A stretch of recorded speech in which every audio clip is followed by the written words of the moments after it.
Welcome to the Data Science Seminar. It's my great pleasure to welcome our speaker today, Jenia Jitsev from Jülich Supercomputing Center. Jenia, Jitsev. A warm welcome also to Ralf Floka, who will take over the introduction. Oh, thank you very much for the kind words, Doreen, and great to have you here, Jenia. Jenia comes from the Research Center Jülich and working there in the Division of Federated Systems and Data, heading the group of cross-sectional deep learning.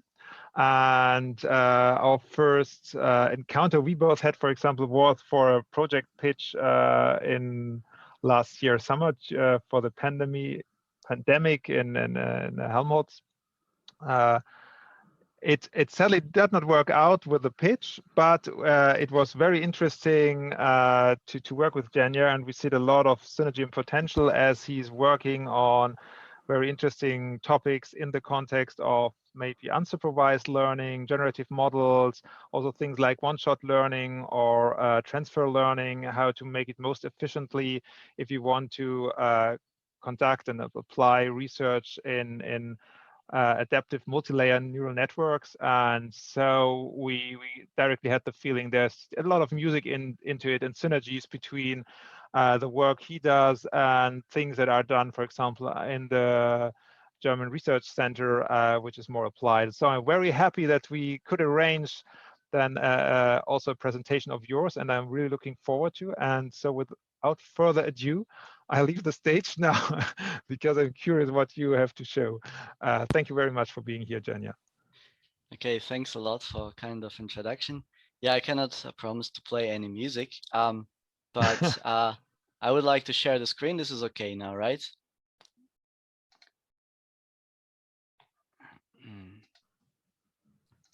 So let's see. Yes, that works. That hopefully works. Fine. Okay, so hello, welcome everybody. Thanks a lot for inviting me and for joining in for this talk. In the talk, I would like to elaborate on systematic improvements that pre-training of large network models and large data sets may generate if transferring those large pre-trained models across different, eventually domain-specific data sets of much smaller size than those used during large-scale pre-training. And before we turn to transfer learning, a few remarks about the non-transferable learning, which was and still arguably is quite a large fraction of machine learning studied and exercised in practice. There we have as depicted here for distinct data sets that may belong to different domains, D1, D2, and D3, with corresponding tasks to solve T1, T2, and T3, each a separate model, M1, M2, and M3 being trained on respective dataset task from scratch, providing then solutions only in the frame of a particular scenario the training was carried out in. So the strong assumption reassuring here model quality on unseen data is that training and tests are coming from roughly the same data distribution. This limits model reuse across distinct datasets strongly, so that for each new dataset and task, an entirely new model has to be then trained from scratch again, which is of course resource consuming and slow, especially for deep learning where data has to be large enough to obtain a model of a decent quality. So even more importantly, for those cases where you have only few data available for training, there is often just no way to train a good model from data when it's scarce, right? And here where the transfer learning enters the stage and puts forward methods that allow to pre-train one model on a particular large, rather generic data set or collection of those, such that the pre-trained model can be then taken as a blueprint and used for efficient transfer to a broad range of different downstream data set and tasks. Efficient means that it can be better on the downstream data set and task if compared to training the same model there from scratch without pre-training. Better being in terms of faster learning convergence, or in terms of data efficiency requiring less data to train, or just having better final performance than training from scratch would deliver. So importantly, those methods allow to reuse model representations obtained during pre-training in such a way that it becomes possible to train a good model even for those problems where available data is scarce. So classical transfer learning is still though a restricted like a restricted setting. As for each target domain, you end up with different models depicted here with M12, M13, originating from the common pre-trained model M1, following retraining or fine-tuning. And those models do only care about performance on their respective target setting.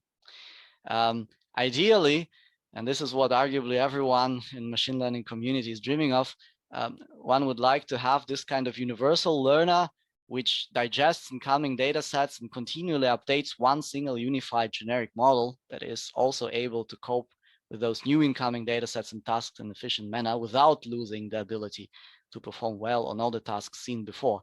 So one single model for all, and sure enough, it's known in the community how hard it is to get to a learning system like this. So right now, this way more simple post-transfer learning is able to provide some initial segments of long shaking bridge towards that kind of generic self-organizing transferable learning. So let's have a look on the usual transfer methodology employed in deep learning nowadays. The usual scenario is we have two domains, the source and the target. So pre-training is done first on a large generic source dataset D1, like for instance, ImageNet. Network M1 is randomly initialized for pre-training, so training done from scratch, and source dataset being large makes this procedure slow. So the pre-trained model M1 is then taken to be retrained or fine-tuned on a usually smaller dataset D2, which can be a much faster procedure, not only due to a smaller dataset size, but also sometimes due to using only a small fraction of parameters as compared to the whole pre-trained network. For instance, in extreme case, when freezing all of it and just fine-tuning topmost linear classification layer of the network, or when using few-shot transfer methods where only a few examples per class are provided during transfer. So this fine-tuned network model can be then compared in terms of different performance aspects on transfer to a network that is trained from scratch directly on the target data set. So in the pre-training phase, which can be understood just as a training in conventional sense, we can, on the one hand, execute different forms of learning that rely either on a labeled source data set, like still most widespread supervised case, or using a fraction of labels while dealing with large unlabeled parts, like in semi-supervised case, or entirely working without external labels by doing unsupervised learning that can again have different forms, for instance, self-supervised, where pseudo labels can be generated automatically from the available source data. And these different learning forms can be used either within a standard single level optimization, which is still most often the case, or they can be also part of a bi-level optimization scheme with inner and outer optimization loops, for instance, like in case of meta-learning approaches to transfer. So once pre-trained, the network model with pre-trained weights is exposed to a target data set and task where fine-tuning is performed. For the fine-tuning, there are gradations to which extent the network stays trainable. So it can be anything in between freezing the whole network and training only final task-specific layer on the top of it. For instance, linear classification head, or as another extreme, doing full fine-tuning involving all the network weights. When doing fine-tuning, hyperparameters like learning rate schedules and such are usually different from pre-training, and target data is often smaller than the pre-training data source. And in so-called few-shot transfer, in addition, there is only a few number of examples on the few per class and supervised case that is shown during fine-tuning for transfer. For fine-tuning pre-trained model, we just run the usual gradient descent optimization based on laws defined on target task, starting from pre-trained weights indicated here with theta, a part of which may be frozen and not subject to further change. So fine-tuning a pre-trained model during transfer is conceptually just training in usual sense. We just start not from random initialized weights, but from pre-trained ones. So this is the overall methodology for transfer learning. Here an example where source is something like ImageNet, and target data sets can be X-ray chest, medical imaging, where task can be in both cases classification. And we're interested in whether the model pre-trained on source gives us any benefits on target task if compared to the same model randomly initialized and trained on target dataset directly from scratch.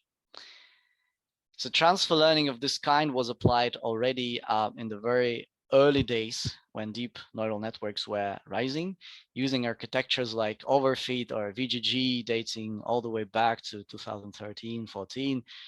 So those networks were pre-trained on ImageNet and then taking as off-the-shelf generic feature reservoirs that could be reused in multitude of different downstream tasks, mostly by freezing the whole network and retraining on its top, for example, a simple linear support vector machine classifier. And it turned out that across all different tasks, those transferred pre-trained generic models were as good or even better than specialized state-of-the-art back then solutions depicted here in violet color in the bars that were based on carefully hand-engineered processing pipelines and features, as in strong contrast to off-the-shelf generic convolutional network obtained by learning from image data. Okay, so since then, as all the non-deep learning based methods were wiped out from the field, transfer learning performance is no longer assessed by comparing deep nets to other methods, but by comparing deep nets to themselves, to the trained from scratch versions. And there are networks like ResNet 50 that serve very often as a standalone standard backbone architecture for pre-training a model for transfer. Meanwhile, there is plenty of other choices for a network model backbone for pre-training, like for instance, more recent efficient net variants as shown on the right here. And this choice is usually driven by the performance networks show on standard ImageNet training and by its computational cost. So for systematically evaluating transfer performance, there are benchmark datasets for transfer learning that span a variety of domains, like for instance, Visual Task Adaptation Benchmark here, VTAB, that contains different datasets that also belong to standards in machine vision like Cypher 10 or 100. Also subdividing the domains here into three groups, natural, specialized, and structured, loosely corresponding to domain type. With such transfer learning benchmarking data sets, it becomes then possible to make somewhat systematic evaluation and compare transfer learning across different conditions, like for instance shown here, where VTAB is used to check average performance on each of those different domain groups when either doing supervised training from scratch directly on target dataset or using transfer learning with different types of pre-training as indicated here. So this provides here some evidence that transfer learning with either supervised, semi-supervised or unsupervised pre-trained model and fully fine-tuned then on the target outperforms, especially on natural domain supervised training from scratch in both low and high data regime, where either a fraction of 1,000 here or all available samples are used during transfer. So here another work that takes object detection and semantic segmentation tasks to test transfer learning benefits, using again a vast collection of different data sets as targets. And here one special move is that instead of pre-training on ImageNet only, like it is usually done, each of those data sets can also serve as a source for pre-training, with the rest being targets for transfer. And in this way, one can also assess differences and transfer learning when using different source data for pre-training. So in this core matrix, we see then the model performance after transfer on each data set when using different source data sets for pre-training relative to the transfer learning performance with model pre-trained on ImageNet. So in some cases, we see that pre-training with a different source can be better than pre-training on ImageNet, as indicated here in green. And in some cases, it can be worse, indicated here in red. But what is very clearly seen then in the rightmost column, that training from scratch without any pre-training, without any transfer, directly on target datasets is always worse than doing transfer learning with an ImageNet pre-trained model. So again, evidence states that it's worth doing pre-training and transfer instead of just training from scratch. And this evidence, though, we saw comes from scenarios where source data and target data still somewhat of similar kind, being similarly distributed, of similar domain. What is about the cases where target is quite different from source, like here in the depicted case of pre-training on natural images, ImageNet, again, and transferring to different medical imaging data sets. And so this work here, for instance, compared performance on medical imaging datasets like Retina and Chexpert by either training there from scratch or by taking ImageNet pre-trained model for transfer. So in there we see for Retina, it shows no benefit for transfer for any of the studied networks, and actually also indicates that smaller networks like mentioned here with CBR can be almost as good as their larger counterparts when trained from scratch. For Chexpert dataset across different classification tasks, there is like mixed results, but also seemingly no clear significant benefit for transfer learning as compared to training from scratch. And CBR, smaller networks, again, seem to perform on par with larger ones. Yet another study had a look on Chexpert as a transfer target while pre-training on ImageNet. And here, when looking on average performance across many different network architectures used as backbone during pre-training, there is some evidence for better performance when using transfer learning compared to training from scratch again. However, its significance, well, it's quite modest, small, right? So while this gives quite inconclusive overall picture, there is often one interesting point that reoccurs in such studies, but is often overlooked, which is, while often where no clear benefits can be found in full data regime during transfer, using only small fraction of data creates interesting phenomena, showing significant improvement for transfer learning, but only when taking larger network models like seen here for ISNet 50 opposed to smaller CBR networks, when transferring only a small fraction of Retina dataset using 5,000 samples than we saw before. So, and there is the point where we have to talk explicitly about model and data size used during pre-training. Common characteristic of transfer learning studies we saw is that the largest source data set they usually use is ImageNet 1K with about 1.4 million images inside, and utilize network models like ResNets are mostly of modest size. And this is in strong contrast to what happens, for instance, in language modeling, where very large transformer networks are trained in self-supervised manner as autoregressive generative models on very large data sets of text. So between language and vision domains, there are 3-4 orders of magnitude in model and data size used during pre-training, a big difference that is in addition to difference between supervised and unsupervised scheme utilized for learning. So some concrete numbers here for contrast. Large language models like GPT-3 family may contain billions or even 100 billions, or meanwhile trillions actually of parameters, while still recently, still dominant convolutional architectures, although transformers are also coming there for vision, have around a few hundred millions weights or even less, like here in case of EfficientNet.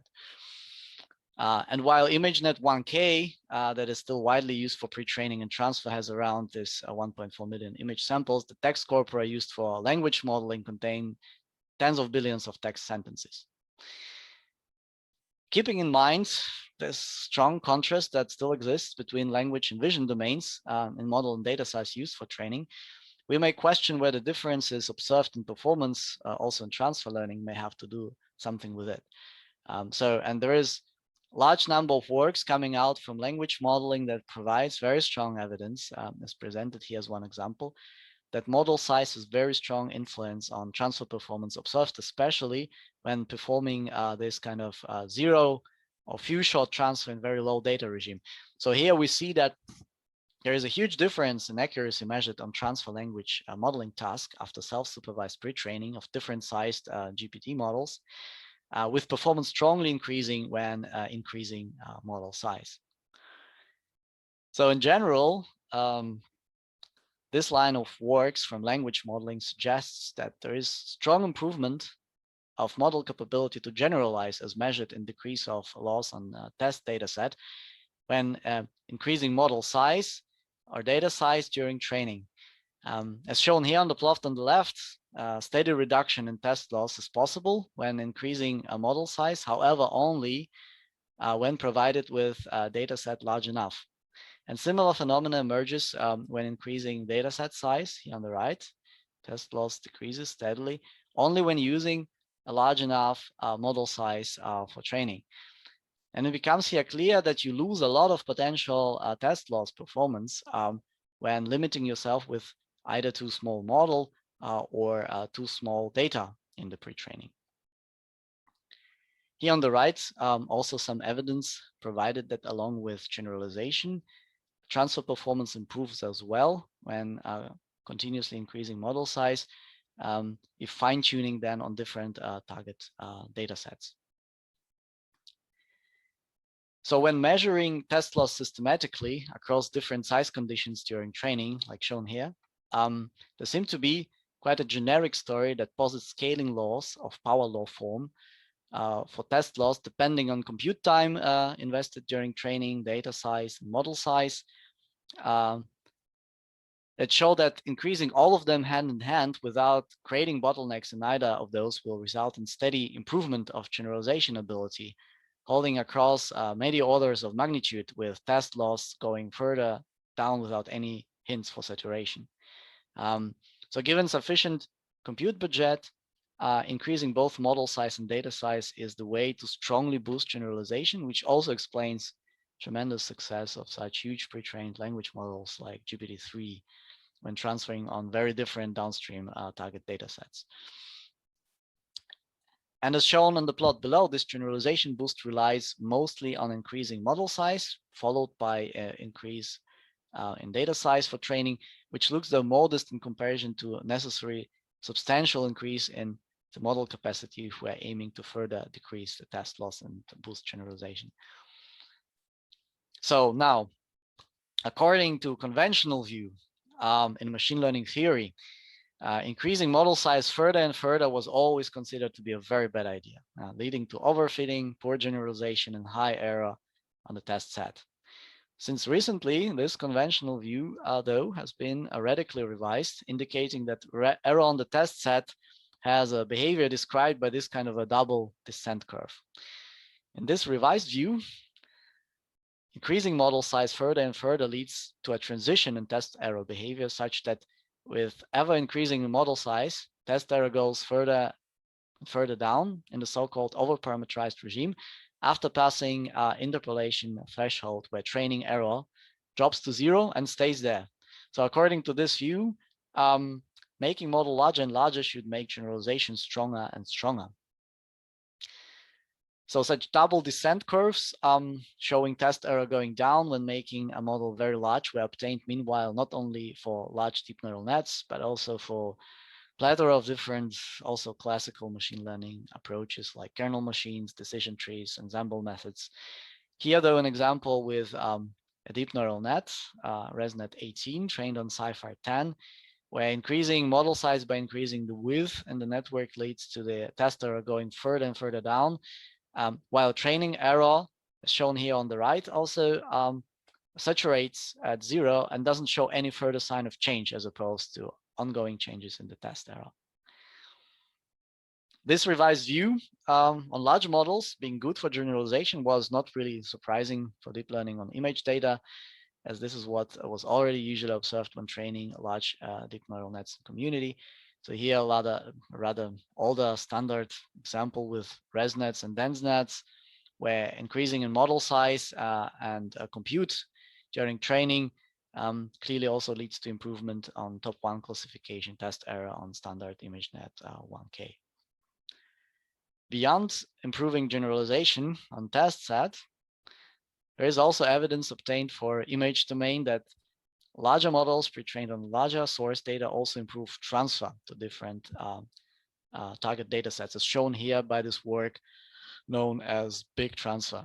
So plots here show experiments where network models of different size, indicated by circles, were pre-trained on data sets of different size, here along x-axis being standard ImageNet 1K, the larger ImageNet 21K, and the very large GFT 300, and then transferred on different target data sets being again ImageNet 1K, Oxford PETs, and Cypher 100 by fine-tuning pre-trained models and measuring accuracy performance on the targets. So what can be seen here is that while comparatively modest-sized models like ResNet do not show consistent improvement on transfer when increasing data set size during pre-training, the two largest tested networks consistently become better and better in transferring when increasing the data size in the pre-training.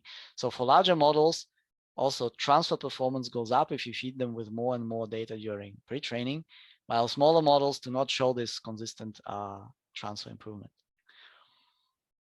And this kind of pattern was also observed in different further works, like this one here, that again compares different transfer across different target data sets after pre-training with different size networks, ordered here on the x-axis from small to large, on ImageNet 1K or 21K, with consistent outcome showing that increasing either dataset size or model size during pre-training improves transfer performance on the target. There is also evidence that few-shot transfer learning is strongly improved when model and data size during pre-training are increased. Improvement being especially pronounced when both model and data size increase hand in hand. As for instance shown here, pre-training on smaller ImageNet 1K indicated in green may not consistently improve few-shot transfer when increasing the model size on x-axis. But if source dataset for pre-training is large, like GFT here in red, then growing model always helps to further improve performance on transfer. So same another way around, taking a small model like ResNet 50 for pre-training will not provide benefits if growing dataset size, but taking a large model results in transfer improvements when increasing size of pre-training data clearly. So this has strong resemblance with what we saw from scaling laws for language modeling, where generalization and transfer took benefit from larger model and larger data sizes used during pre-training. One important remark here is that it is essential to train long enough when increasing model and data set size. Spending too short time for training may actually create the impression that models pre-trained on larger data are worse on transfer than those pre-trained with smaller data. As indicated here on the left upper plot, the difference between a smaller red circle and the larger blue one standing for models pre-trained with either ImageNet 1K or 21K. So only if you train long enough, you indeed get to see the transfer improvements also shown in the table below. And in the case here, even after training for as long as 8 single GPU weeks with a large network, improvements may still not be visible yet. So this makes training experiments like those very compute intensive and also uncertain. So one full training run with a large model on ImageNet 21K, for instance, requires still around 81 hours, even if using large amount of 256 GPUs for pre-training. So until now, we saw results based on supervised forms in pre-training, and a large fraction of deep learning in image domain is still done in supervised way using data with labels. So most transfer learning studies are also dealing rather with supervised learning. However, this is changing rapidly since some time, and different types of unsupervised learning are used for training on large amounts of unlabeled image data, creating, for instance, generative models that can produce very realistic image samples from underlying data distribution. So these are actually generated samples here, indicating that representations that they learn may be also very useful for transfer. And many of those methods are termed self-supervised because in their laws they define kind of auxiliary tasks that work with something that might be called pseudo-labels during training. So such methods as generative adversarial networks or variational autoencoders or hybrid of those or non-generative models that use contrastive losses are all rely on doing learning by creating pseudo-labels from available data in some automatic generic way, mostly independent of the nature of particular data set the training is done on. And here the strong hope is that the representations created by those models can be useful for transferring a broad range of downstream tasks and have even more generic character than those from models pre-trained in a supervised way. So one example can be using a generative model like a big BGAN depicted here that contains an encoder part, which can be used after unsupervised training as a pre-trained model for transfer learning downstream. Another example is taking base encoder F from a non-generative network model that pre-trains by self-supervised learning with contrastive laws. This method is quite often used in transfer, so we have a closer look on that in the following. And the particular work called SimClear, we can do training without labels on any image dataset by using a loss for image pairs that is minimized when two transformed versions of the same image get assigned high similarity, while two transformed versions of different images get assigned low similarity in a pair. Similarity measure in this case can be just simple cosine similarity measure. So network takes pairs of transformed images, uses base encoder F to generate representations H that are mapped further by projection head G to vector to feature vector Z, and similarities are computed then based on those and enter the cross entropy loss. So a simple scheme that turned out to be powerful in creating generic representations in self-supervised manner. So after training, we can take base encoder F and use it as a pre-trained model for further fine-tuning and transfer.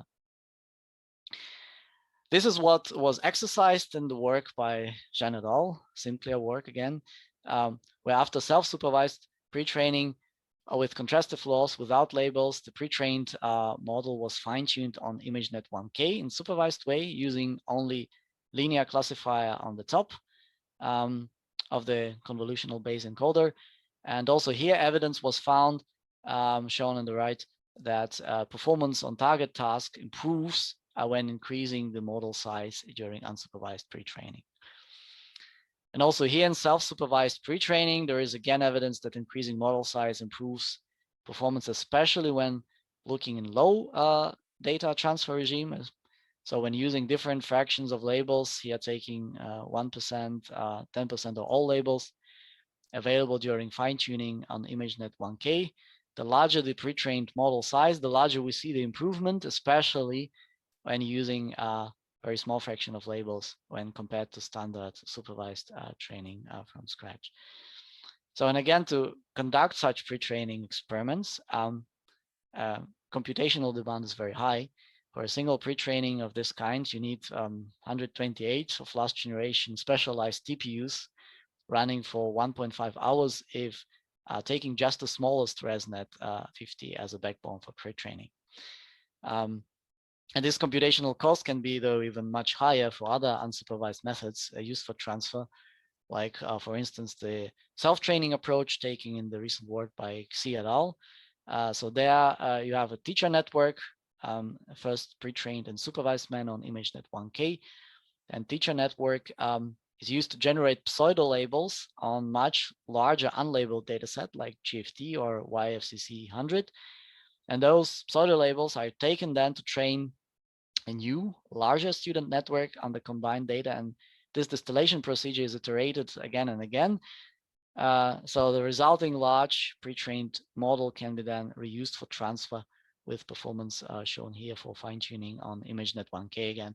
So in here, just for single pre-training using a large model on very large GFT dataset, you need 6 days using the incredible number of 2048 TPUs. All right, so it seems that increasing model and dataset size during pre-training shows transfer improvement. However, most of the studies again look at transfer between similar domains that contain natural images mostly. Question arises then, would we find hints for similar kind of scaling laws if we were to perform transfer on domains less similar to pre-trained source? Again, a specific scenario of source being natural images and a target being medical images is of high practical interest, and some very recent studies make first attempts to look into it on large scale, like the work here by Mustafa et al. From Google Health Lab. They use procedures and networks models from big transfer paper we saw before. So I pre-trained different sized ResNets on ImageNet 1K, ImageNet 21K, and GFT, and look at transfer performance on 3 medical target sets coming from mammography, dermatology, and X-ray chest imaging. So again, CheckSpert. For transfer experiments, the outcome seems to indicate that taking a larger model and larger data set size for pre-training again somewhat improves transfer performance across all the sets, especially when comparing the smallest and largest sizes. The improvement is clearly there, and transfer always outperforms training from scratch using standard ResNet 50 as a baseline indicated by the dashed line. Here, however, difference in performance shown across pre-training conditions is sometimes rather small. So if you look here on the result in the mammography comparing smallest network pre-trained on smallest data and largest network pre-trained on largest data, much larger. So it's hardly a 0.5% apart. So it's not so clearly pronounced as in case of intra-domain transfer we had before. Also, zero-shot transfer was examined in the setting. A pre-trained network is not allowed to fine-tune at all on the targets. And here, pre-training with larger models and larger data also hints some benefits, and some cases improvement strong, like here on the chest X-ray transfer, where when comparing, for instance, small ResNet 50 with the largest network. And in some cases, like again in mammography, it's rather small when, for instance, here dataset size is increased for the largest network. There is hardly a benefit. Transfer performance was also assessed here in terms of data efficiency, measuring what fraction of available data is needed to reach a certain performance level. And we see that in most cases, there is a trend to use less data for transfer if pre-training with larger model on larger data with some inconsistencies in between. So while there is some evidence again showing up that large models and large data lead to transfer improvement, it is less so clearly pronounced as for the intra-domain transfer cases we had before. So from all these studies, it becomes clear that there is a certain lack of systematic approach to test transfer learning in the same manner how it was demonstrated for language modeling and scaling law cases we saw, namely by varying model size, data size, compute time for training, and eventually also by controlling other relevant factors like alignment between the source and target domain, testing influence of different learning forms, of different data regimes being low or high during transfer, amount of fine-tuning applied. And so all of this calls for a frame to systematically study transfer performance in its dependence on pre-training and fine-tuning conditions. This then may allow us to create such insightful plots we saw before from language modeling community that would provide hints on how generalization behaves dependent, for instance, on model and data size used during pre-training, and whether the improvements seen for generalization also appear then in different transfer scenarios, eventually leading to postulation of scaling laws for generalization and transfer that are valid for image domain. So as one modest step in this direction of studying large-scale transfer learning systematically, we framed the so-called COVIDNetX initiative, in frame of which we also met together, me and Ralph, where we'd like to study all those effects of varying model data size and other factors I mentioned before on transfer performance in a specific frame given by a real-world problem of detecting COVID-19 relevant patterns and possibly predicting vital patient states from conventional X-ray chest images. So here, pre-training is meant to be done on large source data being either natural or X-ray medical images or combinations of both, while varying model network and dataset size, type of learning during pre-training, and network architectures. And transfer is attempted on different target data sets that can be also natural or medical imaging sets of smaller size, where one particular data set termed COVIDNetX contains X-ray chest images of COVID-19 patients to probe transfer learning also there. So COVIDNetX is openly available dataset that has around 2,300 X-ray images of COVID-19 positive patients. It is composed by the efforts of Canadian-based labs from Montreal and Waterloo from different sources across different facilities. And so the idea is that in pre-training, we can go quite large scale on natural image datasets using ImageNet 21K and larger ones like YFCC 100 that can be also used for self-supervised pre-training. And we can introduce systematic gradual variations in dataset size by choosing just subsets of those to carefully study influence of dataset size variation on transfer performance. So other obvious targets for transfer are larger X-ray chest datasets like CheckSpert or Mimic CXR that contain different non-COVID related pneumonia cases. And these data sets can be also used during pre-training alone or in combination with large natural image data to study impact on intra or interdomain transfer in such a setting. So current status of the COVIDNetX initiative is that it is in its ramping up phase.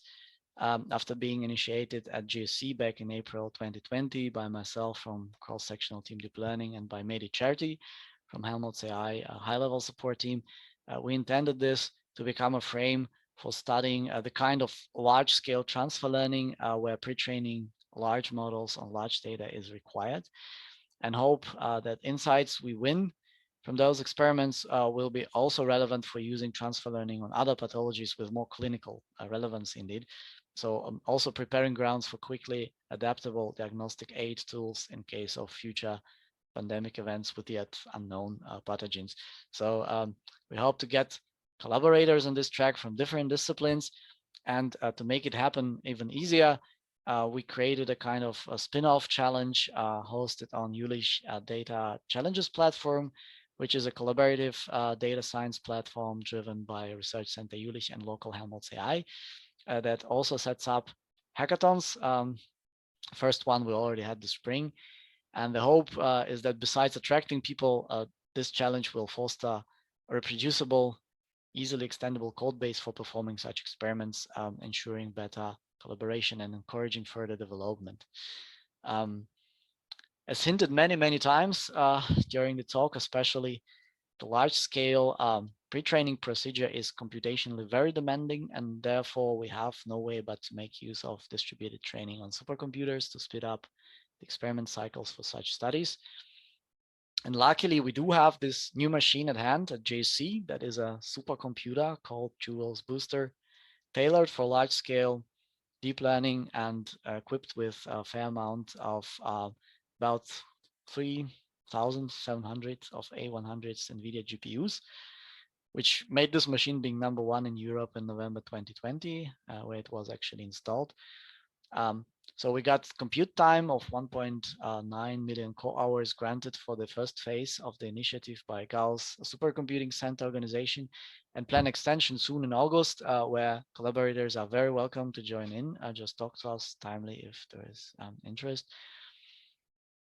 So using this kind of machines allows us to do computationally intensive model pre-training across a large number of GPUs. And we indeed obtain very good scaling when doing distributed training, shown here in images per second throughput.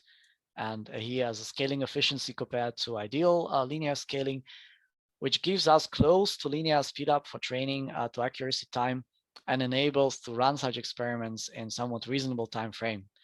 So this number of 81 hours when using 256 GPUs indeed corresponds to what we have measured for average full training run on ImageNet 21K with a large big transfer ResNet 152x4 in width on Jewel's Booster. So with one single GPU, one would require roughly 2.4 years to finish such a training run. So being able to run large-scale pre-training in reasonable amount of time is necessary. So there is substantially less than months or weeks or years required otherwise with smaller machines.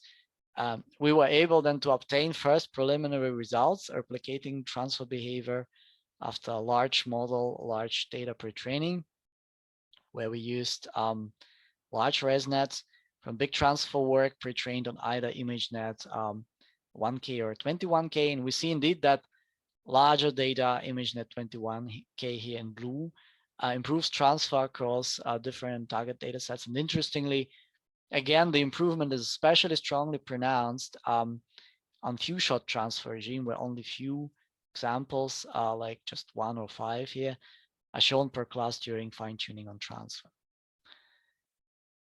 So this all is still, of course, very far from the kind of one model for all construct I mentioned earlier, that just continually digests any incoming tasks and data sets, solving those as they come, learning from them, and ever further improving the generic model in open-end learning fashion. But it allows to prepare the steps by looking on how transfer in this more simpler setting actually depends on model and data properties and on type of losses used during training, what conditions may help and what may rather hurt transfer. So I would like to summarize with stating that the special use case of transfer learning applied to pattern detection in X-ray chest imaging domain is not only dealing with a current real world problem, but is also well suited to actually study properties of large scale transfer learning in general. For instance, an attempt to derive the scaling laws showing dependency of transfer performance on model size, data size, and forms of learning used during pre-training.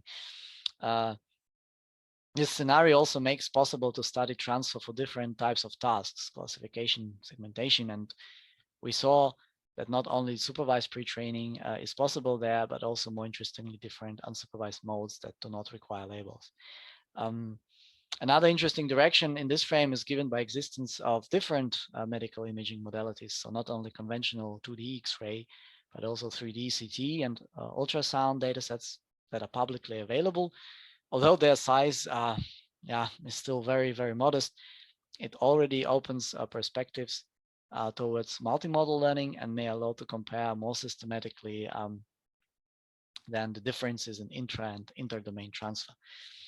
A further perspective I would like to mention is establishing this kind of a golden repository where validated models obtained by large-scale pre-training are made openly available to allow for further reuse, validation, and boosting reproducible research in this area. So in this sense, again, everybody who is interested to collaborate on any of those directions, please feel welcome to reach out and join in also for the upcoming compute time application on Jewel's Booster supercomputer. So here I would like to finish and thank the people that are involved in this line of work. All foremost my colleague Mehdi Cherti, who is main collaborator on COVIDNetX, doing large scale transfer learning experiments I was describing here. He's also main developer and maintainer of Jülich Data Challenges platform, where COVIDNetX also offers a challenge to participate on, among others. A big gratitude to Alex Struber for making supercomputers are working good enough for us to run those experiments at all. To Helmut's AI consultant team at our place that offers different kind of support here and there. And to GSC Supercomputing Facility, together with Gauss Supercomputing Center for making all those machines available. And of course, a thank goes to the audience for their attention. Last but not least, thanks a lot for being here, and I'm looking forward any questions and comments to come from your side. Thanks. Yeah, thank you very much for your talk, for giving us insight in how you improve transfer learning via large-scale model pre-training. So, and before we start the questions and answers section, I will announce that we have Erin Medivan from the Helmholtz AI consultant team, and they will advertise their roadshow on 10th of June, and this will be after the question and answer section. So now there are some questions in the chat, and I will moderate them for you. So the first was asked by Jens Petersen. What's your opinion on mixture of experts for vision? Could something like switch transformer work for vision models, particularly in a way that new data can be integrated via new experts and only routing needs to be tuned? Yeah. So, I mean, in general, transformers, of course, are architectures that are coming strongly in Envision. And particularly, so in the mixture of expert settings, this routing that is already intrinsically there in transformers is very suitable to mediate between the different subnetworks that play the role of experts, switching between the tasks, between the domains. I think this is a very fruitful area. We should definitely have a look on that. Although the computational demand is further increasing, of course. So the switch transformers, I think, are on the range of trillion of parameters even. So for that, you definitely need to go to a larger machine to conduct experiments like this. Thank you for this answer. So the next question asks, can transfer learning be performed on 3D segmentation tasks? And if that is the case, which dataset can be used for pre-training in this scenario? Yeah, that's a very good question because it mentions explicitly 3D, which is not so easily available as a large data set for pre-training. If it would be for 2D, I would immediately say, well, we take generic data sets for 2D segmentation that are really large by now and try to get some benefit from pre-training there. For 3D, honestly, I'm not aware of any data set that is large enough to serve as a pre-training base. Maybe somebody else has a hint. So, I mean, there are upcoming models like NERF, which deal with volumetric rendering that could provide a lot of ground truth in 3D space on the object boundaries, on the object structure in general. Of course, you could try to work with synthetic data that provides you a true 3D space and segmentations in it, and do something like a domain adaptation afterwards, and hoping that you get a sim to real transfer. That is possible, but natural data sets that are taking in real environment dealing with 3D, I'm not aware of. Okay, thank you very much. So the next question comes from Abdul Muit. He asks, regarding double descent, why does the test loss not decrease monotonically when increasing model or data size? Is there some theoretical justification for this? Hold on, maybe I'm trying to go to the slide where we have this. So let me check here. Where did I find it? Should be here. Okay, can you see this? Okay, so the question is why the test loss does not decrease monotonically. I mean, here in this study by Belkin in 2019, they were dealing mostly with model size. They were not looking on data size. And what they see here, if you increase model size monotonically to a very, very large model, then you indeed observe a monotonic decrease of test loss. So this is also then shown here on a specific example, which is though a bit of a toy example, when I have to say with a ResNet 18, that is actually a small model. But you see the monotonic decrease with increasing the model size, and it actually decreases stronger than the so-called sweet spot state in the classical underparameterized regime. So you go way beyond the generalization capability in the classical regime. With data size, this kind of double descent or triple or whatever descent curves has to be yet obtained properly. Maybe there will be a similar or a different picture, but for the model size increase, there is this kind of monotonic decrease then observed. So maybe I haven't understood the question then properly. Maybe you can exchange afterwards. Yeah. Yeah, thank you. So the next question comes from Patrick Godot. He says, first, thank you for the nice talk. And then you mentioned the vision of a continual learning model. What are your expectations on this in the near future? And despite of brute force, any combination of pre-training, fine-tuning, and the general rule, bigger is better, what strategy do you know of for choosing ideal transfer scenarios? Well, I mean, there are a lot of works that go into the direction of bi-level optimization that I mentioned at the very beginning of the talk, where you have meta-learning approaches, so at least two different loops, the inner and the outer loop, where from the beginning you try to optimize your model for the scenario of the unseen data. So in this sense, it learns to learn. So you really impose changes on the core learning algorithm during the training. I think this is one very fruitful direction, although computationally very, very expensive. But then again, so further take on this is people were also convinced that in vision you can solve the problems before 2006 or so, only by constructing very clever specialized architectures that use something very magical. It turned out then that if you just increase the scale of the model of the data, then all of a sudden things begin to work. And I mean, there is a view advocated by, for example, Richard Sutton, who says that this is the lecture we have to learn. So first you have to increase the scale to invest compute and see whether you indeed cannot solve the problem before going to very intricate architectures and trying ideas in that direction. So I think we should do also these experiments with scaling up and see what happens, whether all of a sudden multitasking and multi-domain and meta learning just emerges from a huge capacity of the network. Like the vision, the object recognition capabilities emerged from increasing the data and the network size in the vision domain. Thanks for this answer. So then we have a last question from Olaf Zimmermann. He asked, what insights and evidences exist regarding the type of abstraction that is happening in the interpolation regime? And he's meant second valley. So let me switch to the valley. So what insights exist? What happens when the arrow begins to drop? Okay, so I think here one can refer to this work by Belkin et al. In Proceedings of National Academy of Science.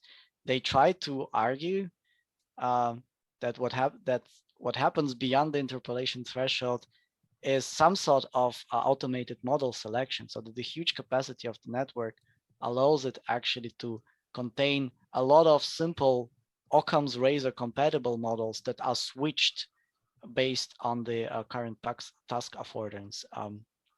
So you incorporate an ensemble of such in one big network, and therefore you still follow Occam's razor, just simply depending on the context you are on. This is the explanation I'm aware of, and there is a pile of work now following this double descent curve behavior appearing in NeurIPS and ICLEA, and people are trying to find their more solid, I think, theoretical foundations why this is happening. But to my knowledge, the most evidence obtained is still experimental. So there is no very clear explanation why this is the case so far. So thanks again. Thanks for the questions. I was hoping that somebody would ask about what is in the last picture, but yeah, nobody did. Do you want to explain? Well, yeah, I mean, explaining is a big word. It was just a Dalmatian dog. And I mean, I'm pretty sure that current vision networks large enough could even identify it, although the scene is completely highly ambiguous. But who knows, actually, one should try. Great. And again, thank you very much, Jenia, for being today and being our speaker today. And yeah, if there are further questions, please visit our website. There are all the contact details.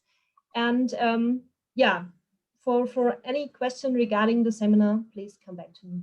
So thank you very much, everybody. And we'll see us in 2 weeks for the next data science seminar. And be aware to be there on 10th of June for the Helmholtz AI Roadshow. So thank you again. Goodbye and stay healthy, everyone. Thanks a lot for inviting me again. Thanks for attending. Bye-bye, folks.